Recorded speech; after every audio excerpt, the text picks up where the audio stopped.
di zaman sekarang, di zaman teknologi seperti saat ini, maraknya sosial media, tentunya kita harus bisa membangun personal branding kita di sosial media. Tetapi apa yang tadi dikatakan Mbak Kalista tuh, apakah dinilai dari apakah pengikutnya itu banyak, terus apakah postingannya ya, kalau kata dosen gitu ya, kayak dosen aja aku ya, amin, tahun depan baru lulus, nanti 5 tahun ke depan lah jadi penggantinya Pak Subhi ya.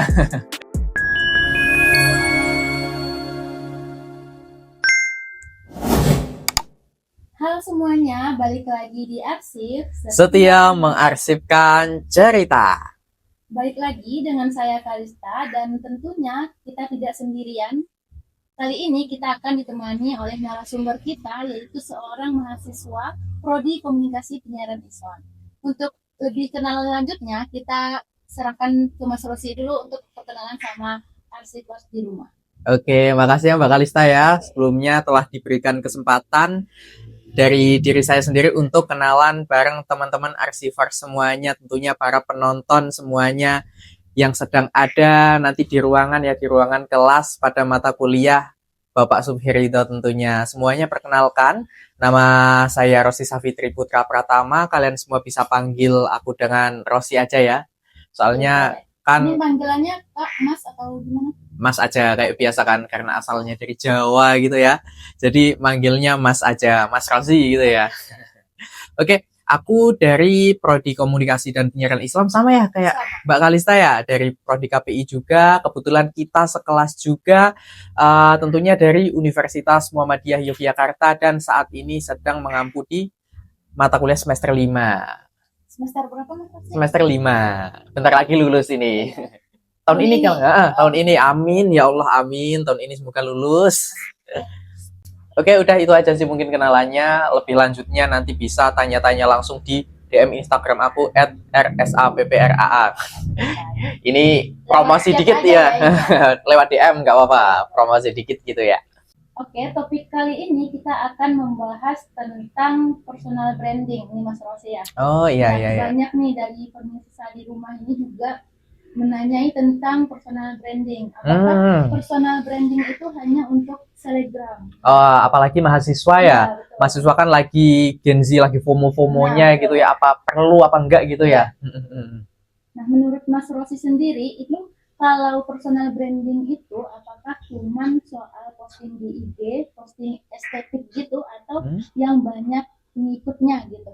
Oh, kalau personal branding sendiri menurut aku itu sebenarnya bukan tentang soal dia tuh memiliki banyak pengikut, tapi soal cara dia bisa menginfluence dari pengikutnya itu. Jadi semua orang itu bahasanya itu harus, kalau dia pengen maju gitu ya, pengen apa ya istilahnya, sukses gitu ya, dia harus bisa membangun personal brandingnya dia, bukan hanya di sosial media saja, tetapi di semua tempat gitu. Jadi dia harus bisa menempatkan diri dia dan bisa membangun personal branding dia dimanapun dia berada. Apalagi di zaman sekarang, di zaman teknologi seperti saat ini, maraknya sosial media, tentunya kita harus bisa membangun personal branding kita di sosial media. Tetapi apa yang tadi dikatakan Mbak Kalista tuh, apakah dinilai dari apakah pengikutnya itu banyak, terus apakah postingannya estetik gitu. Kalau dari aku bukan seperti itu ya, tapi personal branding yang apa ya bahasanya ya, yang baik dan benar gitu ya, kalau kata dosen gitu ya. Udah kayak dosen aja aku ya, amin, tahun depan baru lulus, nanti 5 tahun ke depan lah jadi penggantinya Pak Subhi ya. Oke, kalau dari personal branding itu lanjut ya, itu pinter-pinteran cara kita menginfluence dan memberikan manfaat untuk apa ya, untuk pengikut-pengikut kita gitu istilahnya, kalau di Instagram gitu contohnya ya, seperti itu sih. Oke, tadi udah dijelaskan ya oleh Mas Rosi tentang personal branding itu bagaimana. Iya, iya. Sekarang kita akan menanyakan ke Mas Rosi sendiri, itu awal mulanya bagaimana Mas Rosi ini memulai untuk nge-branding diri gitu. Oke, apalagi ini konteksnya di sosial media gitu ya, atau di mana? Oke. Di sosial media. Di sosial media, apalagi kita sekarang memposting tugas kita juga lewat sosial media ya. Tentunya pas banget topik kali ini kita membahas personal branding, terutama di sosial media itu sendiri, karena memang apapun itu kita sekarang pakainya sosial media ya, Betul. bener ya, kayak dunia kedua kita itu sosial media itu. Ini cerita pengalaman aja ya.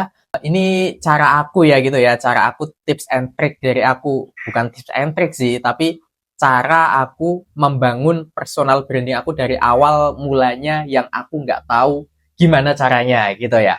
Aku tahu personal branding itu sebenarnya kalau teman-teman arsivar semuanya udah ngeliat podcast kita ya dari episode 1. Sebelumnya Ada dua podcast benar, itu nyambung sama cerita ini. Jadi aku yang dulunya introvert, gak tahu apa-apa dari SD, terus mulai ke SMP juga aku udah mulai membangun biar aku gak introvert lagi gitu, biar aku pedean, tapi itu belum berhasil. Nah, mulai berhasil itu di SMA. Di situ juga aku mulai sadar kalau memang personal branding itu sangat penting untuk kita gitu ya. Awal mulanya sih aku dulu karena ikut ajang sih, ajang pageant kayak Itu di mana ya? di Kabupaten Kendal. Pas aku SMA kelas 11 itu aku ikut duta generasi berencana, itu naungan dari BKKBN yang bertujuan untuk menginfluence para remaja itu agar mereka tidak melakukan kenakalan remaja gitu, seperti narkoba, terus ada seks pranikah, terus ada ya kenakalan-kenakalan lainnya, biar bisa diganti dengan kegiatan yang lebih positif gitu Mbak Kalista. Nah di situ kan aku sebagai remaja nggak mungkin toh aku nge-influence orang satu kabupatenku gitu secara langsung, datengin satu-satu gitu kan susah gitu kan. Maka dari itu aku pakai cara personal branding itu, pakai cara influence menggunakan metode di sosial media. Nah di situ aku memang ditugasin tiap minggunya itu disuruh bikin 2 konten per hari. 2 konten per hari selama 2 bulan penuh. 2 bulan penuh. Nah, di situ awal mula aku mulai sadar kalau emang personal branding itu sangat penting. Tapi ya memang karena aku bukan influencer yang terkenal gitu ya. Memang dulu pas awal-awal aku membangun itu memang rame banget ya, kayak temanku, semangat Rosi, gini gini gini, sampai komen tuh sampai. Ada yang ngejudge itu nggak? Selama ini belum ada sih. Tapi emang dulu pas awal-awal tuh sempet komen tuh sampai tembus 120.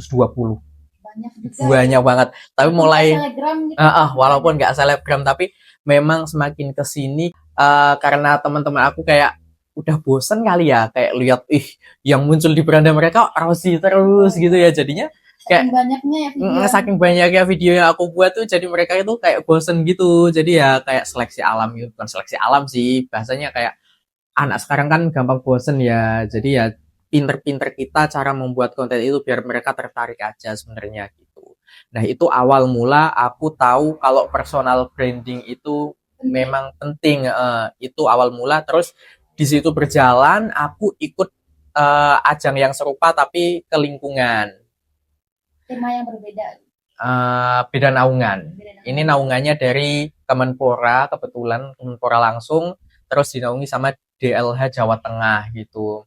Nah itu sama caranya, memang semuanya tuh sekarang pakainya sosial media. Makanya emang personal branding itu sangat penting. Sampai ujungnya tuh di kuliah, bukan ujungnya sih, yang baru saja terjadi ya. Yang baru saja terjadi itu di kuliah, di awal aku masuk kuliah, itu aku mulai benar-benar sadar sepenting itu personal branding karena aku mencoba freelance buat daftar kerja di pas itu di wedding organizer. Kalau teman-teman bisa cari di IG, ada namanya Pin Planner Wedding Organizer. Itu aku bareng, kebetulan ada anak KPI juga, tapi aku dulu yang daftar, aku angkatan pertama gitu. Terus abis aku daftar ternyata ada anak KPI juga yang daftar, kebetulan sudah lulus namanya, kalau teman-teman kenal Mas Yuki. Berarti cutting kita ya? Cutting kita itu satu wedding organizer sama aku gitu. Nah pas aku daftarnya itu tuh aku sadar kalau personal branding itu kuat karena memang itu di batch satu aja yang daftar tuh ada 600-an orang. Banyak juga, itu cuman lingkup Jogja aja yang daftar 600-an orang. Kebanyakan sebaya sih, karena emang kriterianya ada ketentuan umurnya. Nah, memang kebanyakan tuh anak-anak mahasiswa gitu, mahasiswa. Terus kalau aku lihat tuh mereka keren-keren banget. Ada yang dari, kalau teman-teman tahu, anak Dimas Diajeng, Duta Genre Jogja, kayak aku tuh mikirnya, aku apa sih gitu? Apa aku bisa lolos gitu sih? Kayaknya nggak mungkin banget aku bisa lolos, walaupun itu sebuah kalau teman-teman kayak ngelihatnya ya udah ecek-ecek wedding organizer doang gitu ya. Tapi itu emang seleksinya itu seketat itu gitu. Dari yang awalnya 500 600-an pendaftar itu dijaring sampai 30 peserta, 30 finalis gitulah, apa bahasanya, peserta gitu. Terus dari 30 tuh yang keterima disaring cuma 5 orang saja. Nah, itu aku masuk, makanya aku kayak kaget banget, seorang aku yang kayak gini dengan pesaing yang emang bener-bener dari segi fisik lebih mendukung, tingginya lebih dari 170, karena aku emang disclaimer aja ya, dari dulu tuh aku insecure. Aku tuh punya insecure di tinggi badan aku. Aku tuh pengen tinggi badan aku tuh di atas 170 tapi nggak pernah bisa. Karena karena emang dari segi keturunan ya, keturunan orang tuaku yang kerdil-kerdil kecil-kecil gitu ya. Karena kecil-kecil gitu, jadi anaknya juga kecil, jadi nggak bisa tinggi gitu. Udah berusaha gimana pun caranya, tetap nggak bisa tinggi aku. Jadi itu adalah insecure terbesarku. Jadi kenapa kayak aku mikir, aku nggak bakal keterima gitu ya.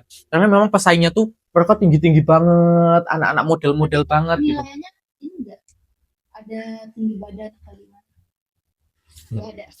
Karena insecure doang. Oke, kalau penilaian sendiri, aku nggak tahu ya mereka nilainya dari mana.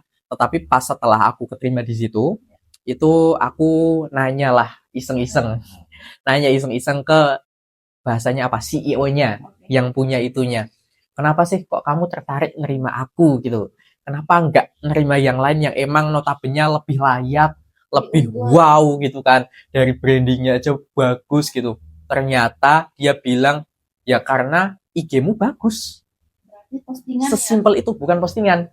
Karena IG-ku bagus, karena emang kalau aku bukan fokus ke postingan pas itu, karena memang aku ngelola IG-ku, tak bikin IG kreator bisnis gitu. Terus di bio-nya itu tak cantumin link tree, di situ ada CV-ku, ada portofolioku, terus ada apa sih kalau untuk kerja tuh, aku udah lama itu nggak ngutak-atik itu. Link apa itu? Satunya link ya, yang warnanya biru itulah, cari sendiri aja teman-teman, pasti tahu semua itu. Apa itu namanya, lupa tuh.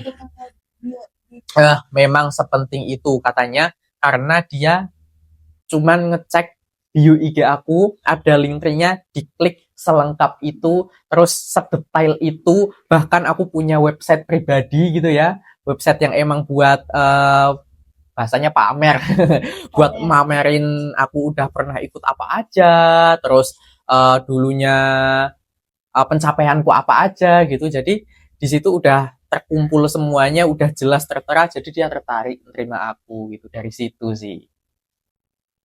Nah, oke nih Mas Rosi, ya mantap banget ya ini cerita tentang pengalaman membangun personal branding.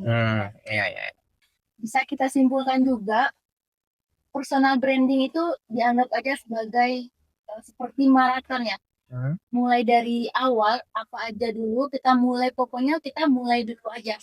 Apapun yang kita punya, intinya kita harus mulai aja dulu gitu. Bener banget. Ya. Harus berani ya intinya. Memulai apapun keadaan diri kita. Gitu. Maka itu akan terbiasa gitu ke depannya, karena kita memulai dengan yang kita nggak tahu apa-apa, karena sering kita lakukan itu akan terbiasa gitu. Bener banget sih, bener. Para arsitek di rumah, karena waktunya sudah terbatas ya ini, karena berapa menit nih? Jangan dari tadi ngobrolnya. Kayaknya kita ngobrol udah sejam lebih ya dari tadi. Maka kita akhiri dulu podcast kali ini tentang personal branding.